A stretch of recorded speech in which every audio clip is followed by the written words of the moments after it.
My name is Antonio. I'm age 49. I am an account executive for a firm that specializes in cybersecurity, and I reside in Palm Beach County.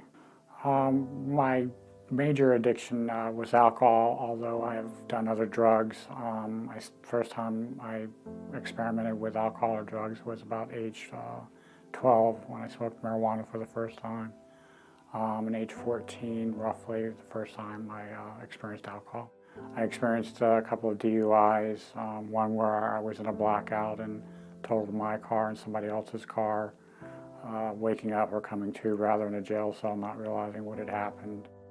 I had quit doing all drugs except for alcohol, and then in October of 2012, I came to, and I was in a hospital bed, strapped in actually with IV, blood all over my shirt, and my significant other at the time trying to calm me down because they were getting ready to Baker Act me. At the time, I didn't realize that I was experiencing an alcohol psychosis that never had happened to me before.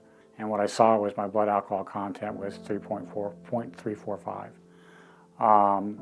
And that's, if you look that up, that's near comatose, near death. So once I had come to the realization that that I was truly an alcoholic and did not know where really to turn to, my job and what I do is part of it is internet research. So I specialize in that, and that was the first thing I did was go on the internet and start doing some research, and became pretty overwhelmed with the amount of information that was out there, and maybe say misinformation in some instances. I did find a treatment center locally that was subsidized by the state, and when I arrived for my assessment, it was a beautiful foyer. They had nice furniture, everything was nicely done, and music playing in the background. And I got my assessment done, and I thought I was in the right spot, and they ended up accepting me. And when I actually was admitted 2 or 3 days later, taken back to the actual residential part, I immediately questioned what I had done. The facility itself was considered a lockdown facility. As a matter of fact, I was the only voluntary person in this residential treatment of about 40 men. The outside, if you will, didn't match the inside. And part of that, I think, was the reason why I ended up actually leaving early. But what I did do was listen to the counselor who said, as soon as you get out, you need to get a support group going. And I found a 12-step program and did the things that they asked me to do, and I credit part of that to why I'm still sober today.